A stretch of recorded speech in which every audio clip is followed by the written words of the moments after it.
So welcome back to my channel. This is Shivani Keswani. आज हम बात करने वाले हैं इस टॉपिक पे जो कि स्टूडेंट्स का बहुत ही कॉमन डाउट होता है कि मैम मैथ्स का डर कैसे भगाएं, मैथ्स से हमें बहुत डर लगता है, मैथ्स को स्टार्ट कैसे करें। एकदम स्टार्टिंग से बताइए कि मैथ्स को किस चैप्टर से शुरू करना चाहिए, कैसे पढ़ना चाहिए, क्या करना चाहिए। तो इस पे आज हम डिटेल से बात करने वाले हैं कि मैथ्स को हमें कैसे स्टार्ट करना है और कैसे आगे बढ़ना है। ठीक है, और कई सारे बच्चों के ये डाउट्स को क्लियर कर देंगे आज। ठीक है, तो सबसे पहले तो मैं आपको बता दूं, सबसे पहले मैं आपसे एक क्वेश्चन पूछती हूँ कि अगर आप पहले मन में सोचो कि आपका फेवरेट सब्जेक्ट जिसमें आप सबसे ज्यादा स्ट्रांग हो वो कौन सा है।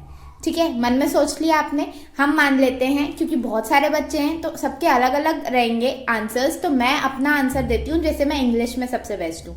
ठीक है, अब आप जैसे इंग्लिश में बेस्ट हो, अगर आपसे आके कोई पूछता है कि यार आप मुझे कुछ एडवाइस दे दो, मैं इंग्लिश को कैसे बिल्डअप करूं, कैसे इंग्लिश में इम्प्रूवमेंट करूं, तो आपका क्या आंसर होगा? आपका आंसर सिंपल सा यही होगा कि सबसे पहले तो अपने बेसिक्स को स्ट्रांग करो। जो भी इंग्लिश के बिल्डिंग ब्लॉक्स हैं जैसे कि पार्ट्स ऑफ स्पीच, उन सबको सबसे पहले पढ़ लो। उसके बाद उसकी प्रैक्टिस कर लो। प्रैक्टिस प्रैक्टिस प्रैक्टिस, यही आपका आंसर होगा। मैथ्स में भी सेम यही होता है। मैथ्स में सबसे पहले आपको कॉन्सेप्ट क्लियर करना रहता है। कॉन्सेप्ट वाइज आपको हर चैप्टर को पढ़ना पड़ता है और फिर आपको उसकी प्रैक्टिस करनी पड़ती है। जितनी ज्यादा आप प्रैक्टिस करोगे उतनी जल्दी क्वेश्चंस को सॉल्व कर पाओगे। ठीक है, और उतने ज्यादा टाइप के क्वेश्चंस को आप कवर कर पाओगे। ठीक है, अब जो दूसरा डाउट आता है बच्चों का कि मैम स्टार्ट कैसे करें, हम किस चैप्टर से स्टार्ट करें। ठीक है, तो आप अपना मैथ्स का सिलेबस खोल के बैठ जाओ। ठीक है, अब मैथ्स का सिलेबस आप देखोगे तो यूजुअली हर एग्जाम में सेम सिलेबस ही होता है। कुछ में थोड़े 2-3 चैप्टर एक्स्ट्रा ऐड हो जाएंगे और कुछ डिफरेंस नहीं होता है। डिफरेंस काय का होता है कि हर एग्जाम के लेवल का डिफरेंस आ जाता है। जैसे 10th बेस्ड एग्जाम जो होते हैं, जैसे एमटीएस, ग्रुप डी, ये सारे में 10th लेवल का पूछा जाता है। वैसे पूछा हर किसी में 10th लेवल की मैथ्स पूछी जाती है। 11th-12th की मैथ्स नहीं आती है, उसके बाद वाली मैथ्स नहीं आती है। बट 10th लेवल तक की मैथ्स में भी हम 3 लेवल्स में डिवाइड कर देते हैं। एक तो 10th लेवल, एक 12th लेवल और एक ग्रेजुएट लेवल। मतलब एक लो लेवल, एक इंटरमीडिएट लेवल और एक हाई लेवल। ठीक है, और जो इससे 12th लेवल के एग्जाम्स होते हैं जैसे CHSL और भी कई सारे एग्जाम्स, उनके लिए वो इंटरमीडिएट वाला लेवल आ गया। और जो सबसे बड़ा जो एग्जाम होता है ग्रेजुएशन वाला, CGL हो गया, बैंक के PO हो गया। ठीक है, बैंक PO एग्जाम हो गया, ये सब में आपका ग्रेजुएट वाला लेवल लगता है। ठीक है, तो सिलेबस तो यूजुअली सबका सेम रहता है। अब यार हम रिवाइज करते हैं कि हमने जब पढ़ना स्टार्ट किया था LKG, UKG या फर्स्ट क्लास में, तो हमें मैथ्स में सबसे पहला चैप्टर कौन सा था? याद करो आप। सबसे पहला चैप्टर एडिशन था, नंबर्स था सबसे पहले तो, और फिर एडिशन, सब्ट्रैक्शन, ये सब हमने स्टार्ट कर दिए थे पढ़ना। ठीक है, तो हमें सिंपल वहीं से स्टार्ट करना है जैसे हमने बचपन में स्टार्ट किया था। अगर मैं आपको बता दूं कि जो भी मैथ्स कॉम्पिटिटिव एग्जाम्स में पूछी जाती है वो ऑलरेडी हम कवर कर चुके हैं, वो ऑलरेडी हम पढ़ चुके हैं अपने हाई स्कूल में। हमने पूरी मैथ्स पढ़ रखी है। हमें सिर्फ एक रिविजन चाहिए और एक कॉन्सेप्ट चाहिए कि किस तरीके से। उस टाइम पे तो हमें पूरा मेथड दिखाना पड़ता था अपने एग्जाम में, पर अब हमें सिर्फ अपना आंसर लाने पे फोकस करना है, क्योंकि वहां पे तो हमारा जो आंसर है वो मैटर करता है, मेथड नहीं मैटर करता है। तो अब हमें इस तरीके से पढ़ना है, अलग अप्रोच के साथ पढ़ना है। ठीक है, तो अब हम स्टार्ट कैसे करेंगे? बोर्ड मास चैप्टर से स्टार्ट करेंगे। चाहे आप किसी भी एग्जाम की प्रिपरेशन कर लो, UPSC में भी मैथ्स आती है, तो भी उसका स्टार्टिंग जो बिल्डिंग ब्लॉक होता है वो होता है बोर्ड मास, जिसमें हम एडिशन, सब्ट्रैक्शन, मल्टीप्लिकेशन, डिवीजन और ब्रैकेट्स, ये सारी चीजें हम पढ़ेंगे। ठीक है, ये सारी चीजें पढ़ने के बाद ही हमारा कोई दूसरा चैप्टर स्टार्ट होगा। ठीक है, तो अब आपको पता चल गया कि स्टार्ट कहाँ से करना है। अब आगे बात करते हैं। कोई भी एक चैप्टर आपने पढ़ लिया, ठीक है, बोर्ड मास से स्टार्ट किया, बोर्ड मास से पढ़िए।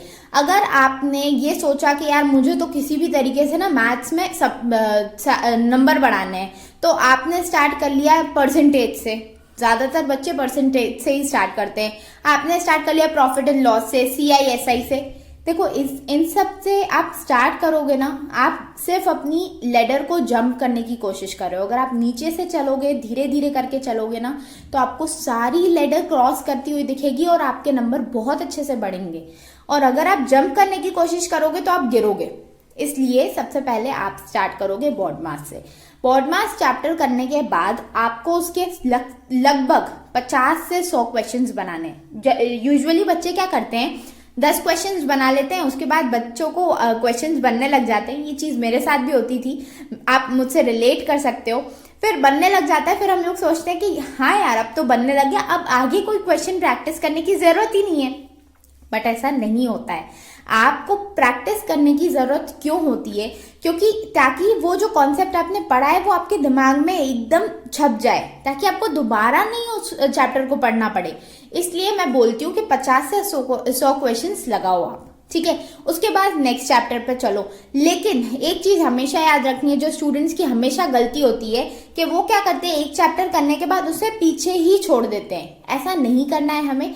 आगे जब भी हम दूसरा चैप्टर पढ़ते हैं तो पीछे वाले हर चैप्टर के 5 से 10 क्वेश्चंस लगाते रहना है डेली बेसिस पे, जिससे कि उसके कॉन्सेप्ट रोज के बेसिस पे रिवाइज होते रहे। इससे आपकी मैथ्स इतनी ज्यादा स्ट्रांग हो जाएगी, आपको पता भी नहीं चलेगा। हर चीज को स्ट्रॉन्ग करने के लिए उसका बेसिक, उसका फाउंडेशन डेवलप करना और फिर उसको स्ट्रॉन्ग बनाना सबसे ज्यादा इंपॉर्टेंट होता है। आप चाहे किसी भी एग्जाम की प्रिपरेशन कर लो, किसी भी टीचर से पूछ लेना, वो यही बोलेंगे अपने पहले बेसिक्स को मजबूत करो। तो बेसिक्स को मजबूत करना यही होता है। बेसिक से पढ़ो, प्रैक्टिस करो, प्रैक्टिस प्रैक्टिस प्रैक्टिस। प्रैक्टिस के अलावा और कुछ भी नहीं करना है। मैथ्स में प्रैक्टिस ही चाहिए रहती है और प्रैक्टिस करते रहो आप, ठीक है। बाकी एक चीज हमेशा याद रखना, कभी भी किसी ऐसे टीचर से नहीं पढ़ना जो आपको ट्रिक्स के बेसिस पे पढ़ाए। नो, जो concept based, method based study करवाए उसी से पढ़ना है आपको।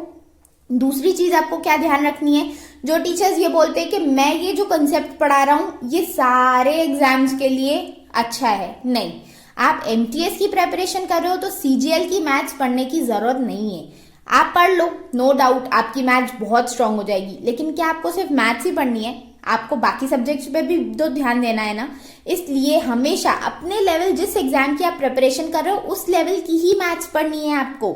अगर एमटीएस की कर रहे हो तो एमटीएस लेवल की ही क्लासेस देखो, सीजीएल लेवल की नहीं। बहुत सारे लोग राकेश यादव वाली जो बुक आती है वो पढ़ने लग जाते हैं, ठीक है। वो नहीं पढ़नी है, वो बहुत ही हाई लेवल की है, एमटीएस लेवल पे आपको वो नहीं पढ़नी है। तो ये चीज आपको बस कुछ बेसिक्स को ध्यान रखना है और जो मैंने स्ट्रैटेजी बताई है उस पे पढ़ो। आपका मैथ्स का डर यूं गायब हो जाएगा। जैसे मैंने अच्छा स्कोर किया मैथ्स के एग्जाम्स में, वैसे आप भी स्कोर कर पाओगे। तो बिल्कुल भी डरने की जरूरत नहीं है, इस स्ट्रैटेजी को करो, डेफिनेटली मार्क्स इंक्रीज होंगे और कभी कम भी नहीं होंगे, ठीक है। तो चैनल को सब्सक्राइब जरूर करें। हेल्पलाइन नंबर दिया हुआ है डिस्क्रिप्शन बॉक्स में, अगर आपके कोई भी डाउट्स वगैरह हो उन पे कॉल कीजिए, अपने सारे डाउट्स को आप क्लियर कर सकते हैं। साथ में अगर आपको अनअकैडमी का फ्री सब्सक्रिप्शन चाहिए तो उसके लिए भी आप कॉल कर सकते हैं और बता सकते हैं कि आपको किस सब्जेक्ट के लिए चाहिए, एसएससी या बैंक, ठीक है। और एग्जाम आपकी आईडी से मैं दूंगी। तो ये सारे इनिशिएटिव्स हम आगे भी लाते रहेंगे। इसके लिए हमारे चैनल को सब्सक्राइब कीजिए और सपोर्ट अपना बनाए रखें। Thank you, bye bye.